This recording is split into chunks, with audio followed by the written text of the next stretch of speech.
네, 안녕하세요. 여러분들의 구독과 좋아요로 이 채널이 유지되고 있습니다. 네, 영상 속도는 1.5배를 추천드리는 바가 될 것 같고요. 항상 구독자님, 멤버십 회원님들에게 감사하다라고 말씀을 드리면서 자, 이번 내용은 교육용 영상으로 이번 또 준비를 했습니다. 이번에 이제 레버리지 ETF가 6월달 정도에 이제 나왔다고 했는데 녹화 시점은 6월달 지나고 나서도 나올 수도 있기 때문에 그냥 이런 게 있고 이런 전략도 사용을 할 수가 있구나 정도로 봐주셨으면 감사할 것 같습니다. 자, 이제 아직은 상장 초읽기이다 보니까 제가 영상을 찍고 있는 시점에서는 여러 가지 자료가 안 나와져 있어서 대체해서 설명을 드린다고 하면 과거에도 이제 비트코인 프루시우스 레버리지 ETF 쪽에서도 나왔죠. 여기서도 이제 주요 골자는 뭐 비슷합니다. 그냥 이더리움만 이름만 그냥 다를 뿐 레버리지 ETF는 거의 다 비슷하기 때문에 비슷하게 설명을 드리도록 하겠습니다. 일단 이제 블룸버그 대부분 이제 비트코인 인덱스 기초 지수를 두고 이제 할 건데 마찬가지로 이제 이더리움 인덱스 지수표가 나올 겁니다. 그러면 이 해당에 있는 이 ETF가 이 기초 지수에 잘 추정을 하면서 잘 따라가고 있냐, 괴리율이 많이 벌어지냐, 오차 범주가 중요합니다. 많이 벌어지고 있다라는 건 그만큼 운용 능력이 많이 떨어진다 라고 보시는 게 맞을 것 같고요. 그리고 이제 수익률 분포도도 아직 상장된 지 얼마 안 됐죠. BITU도. 그렇기 때문에 이더리움도 마찬가지로 아직은 성과 대상 추이에 여러 가지 측면을 보기에는 좀 어렵지만 이제 뭐 나스닥 기반이나 다우존스 기반이나 S&P 500 기반이나 이런 쪽에서 이제 봐왔던 형태가 있기 때문에 이걸 좀 응용을 해서 써먹으면 괜찮다라고 보시면 될 것 같습니다. 여기서 이제 가장 중요하게 보는 부분은 이제 아무래도 이 운용 비중이 상당히 중요하다고 볼 수가 있겠고요. 그 다음에 옵차 범주, 괴리 현상이 매우 중요하는 정도로만 보시면 될 것 같습니다. 그래서 이제 대부분 이것으로 이제 어떻게 써먹을 수가 있냐면 비트코인과 같습니다. 똑같이 몬테카를로 시뮬레이션을 돌려가지고 쓰시면 아주 좋은 결과값이 나온다. 이제 과거에도 이 이야기 미치듯이 보여드리기도 했었죠. 그러니까 똑같은 방식으로 돌리시면 되는데 이번 영상을 또 새로운 분들이 또 보실 수도 있기 때문에 다시 한번 설명을 드리는 바가 될 것 같습니다. 이게 이제 수학적 기법으로 돌린 툴입니다. 뭐 식스시그마 통계랑 거의 비슷하다고 보시면 됩니다. 그렇기 때문에 무작위성으로 초보자가 그냥 아무 고점이든 저점이든 중간값이든 매입을 했었을 때 그럼에도 불구하고도 어느 정도 결과값이 나오냐를 이제 테스트하는 기법인데요. 이거는 이제 전제 조건이 두 가지가 나오게 됩니다. 무조건 우상향을 한다라는 게 필요하고요. 그 다음으로 또 무엇이 있냐면 적립식으로만 가능하다라는 걸 여러분들은 아셔야 됩니다. 그러니까 즉 유가 같은 경우나 채권 이제 국채 같은 거 ETF가 있거든요. 이런 거는 한시적으로 이제 이렇게 올라가는 그 순간에만 잠깐 먹고 이제 하지 말아야 돼요. 왜 그러냐면 전체적인 이제 국채 트렌드 추이를 보게 되면 어떻게 나오냐면요. 그냥 이건 이런 것도 있구나 정도로만 그냥 봐주시길 바라겠습니다. 보게 되면 그냥 대략적으로 우리가 흔히 알고 있는 TLT, TLT를 보게 되면 자 한번 보십시오. 대다수 박스권 랠리가 우상향 패턴이 나오는 경우가 약간씩은 극히 드뭅니다. 네, 극히 드물어요.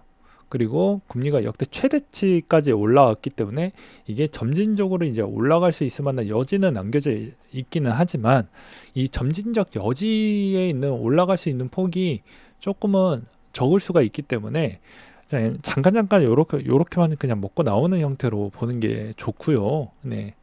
좋고, 그리고 유가 같은 거나 이런 걸 레버리지로 쓰면 안 되겠죠. 박스권이니까. 그래서 그런 거는 절대로 쓰는 전략이 아니다. 라고 다시 한번 말씀을 드리는 바가 될 것 같습니다.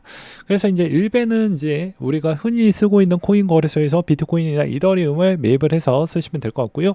여기서도 1배로 이제 30년 동안 1,000만 원 투자했었을, 1,300만 원 투자했었을 때, 장기 투자했었을 때 적립식으로 이제 이 두 개 값은 보지 않는 거예요. 초보자 기준점으로 가장 못했던 분포도를 가졌던 하위 75% 부분이 아무리 초보라고 해도 9배 정도 수익성이 나왔고, 그 다음에 대부분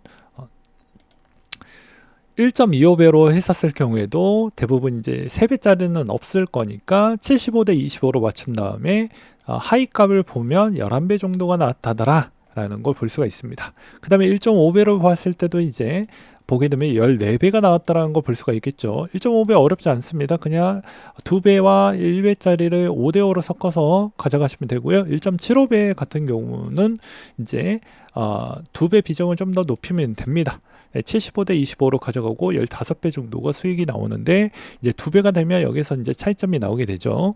중간값에 있는 형태도 생각보다 어마무지하게 올라가는 수익성을 보여줄 수가 있습니다. 그렇죠? 그러니까 이 중간값 부분으로만 봐도 많이 올라가는 게 보여지는데, 이제 서서히 2배에 가까워지니까 이제 그만큼 많이 줄어들게 되죠. 하위 값에 있는 추정은 내가 그만큼 적재적소의 조정이 나왔을 때 매수를 하고 매도를 하고 있는 어느 정도에 있는 트레이딩에 못해도 중간 등수 이상 정도가 나오면 50% 정도라고 보시면 될 것 같습니다. 근데 그게 쉽지가 않죠. 네, 그래서 이야기를 하는 거고요. 뭐 2.25배, 2.5배 있는데 계속 떨어지게 되고요. 3배까지 샀었을 경우에는 장기 투자할 때 오히려 역행해서 수익성이 떨어진다는 걸 볼 수가 있습니다. 그러면 이렇게 또 반박이 나오겠죠. 야! 너 왜 몬테카를로 수학적 기법으로 왜 BITU나 이더리움 레버리지 ETF를 왜 가져다가 왜 몬테카를로 왜 안 돌려보냐, 심지어 비트코인으로도 돌릴 수 있지 않겠냐 라고 말씀을 드릴 수가 있을 것 같은데, 30년 정도가 안 됐잖아요. 그래서 데이터 값이 그러면 줄여서 가져갈 수도 있기도 하지만 변동성이 워낙 크다 보니까 그런 추이가 있습니다. 그 대신 레버리지 배수는 어떤 상품금을 넣어 놓는다라고 하더라도요, 거의 비슷한 값으로 나왔기 때문에 제가 이 내용을 대체해서 그냥 이야기를 하는 것 뿐이지, 나머지 거는 제 말이 거짓인지 진실인지는 어차피 그 레버리지 ETF 상품군이 나올 때 나중에 시간이 지난 뒤에 한번 봐보시면 알 수가 있을 것 같습니다. 그래서 이제 대표적인 예시로는 QQQ가 있죠. 그리고 QLD가 있습니다. 그러면 QQQ, QLD를 보게 되면 어떻습니까? 잘 올라가는 패턴을 보일 수가 있겠죠. 그렇기 때문에 레버리지도 적재적소만큼 잘 쓰면 약이 된다. 괜찮다. 그러니까 이더리움이 계속 점진적으로 우상향을 보여준다라고 생각을 하고요. 그 다음에 두 번째로는 적립식으로, 거치식을 사면 왜 안 되냐면, 레버리지는 파생 부분, 그러니까 내 대신 롱하고 숏 부분이 있으면 롱에 있는 비중 부분에 있는 그런 파생을 운영하는 운용비를 빼야 되고요. 인건비도 빼야 되고, 뭐 여러 가지 이제 뭐 비용을 좀 빼야 될 게 있습니다. 신탁 비용도 좀 빼야 되고, 뭐 이런 거 빼 주어야 됩니다. 그러면 실제 수익률은 뭐 10배가 나왔다고 해도 한 8.5배 뭐 요 정도밖에 안 나올 겁니다. 왜 그러냐면, 그것도 수수료 부분이 있고요. 레버리지 ETF는 일간 수익성 부분으로만 추정이 되지, 이게 뭐 월간이나 연간 이렇게 이제 기간별에 따른 추정 수익률이 아니기 때문입니다. 그래서 계좌를 딱 열어보면, 야, 5배가 갔는데 왜 내 계좌는 왜 4.5배나 왜 3배밖에 왜 안 갔어? 뭐 이렇게 이제 물어보시는 분들이 많이 있어요. 그건 이제 이런 거를 ETF 운용 상품 설명서를 한 번도 읽어보지 않았던 사람들이 있겠죠. 그렇기 때문에 대다수 이런 전략으로 해보시면 나쁘지 않는다. 근데 요즘은 남들에게 너무 많이 돈을 벌었더라, 뭐 유튜브 보면 많이 벌었더라, 뭐 이런 이야기를 너무 많이 쉽게 접하다 보니까 이 마음에서 올라오는 욕망을 제어하기가 상당히 어렵습니다. 내가 지금 하고자 하고 있는 행동이 맞냐 안 맞냐 이렇게 이제 궁금해지거든요. 그럴 필요성이 없고요. 그냥 내가 내 능력 범주를 어느 정도 검증을 했으면 어느 정도 전략이 되어져 있는 거, 그리고 어느 뭐 저도 똑똑하진 않지만 그래도 이제 이 데이터 기법이 그래도 과거 대비만큼 레버리지도 잘 활용을 해보면 좋았던 결과값이 있었기 때문에 이 결과값이 실패율이 나왔으면 저도 이걸 소개를 안 해드렸겠죠. 그렇기 때문에 이것도 이런 전략으로 잘 짜시면 도움이 많이 된다라는 차원으로 말씀을 드리는 바가 될 것 같습니다. 네, 오늘 내용 조금이나마 도움이 되시길 바라겠고요. 이상으로 마치도록 하겠습니다.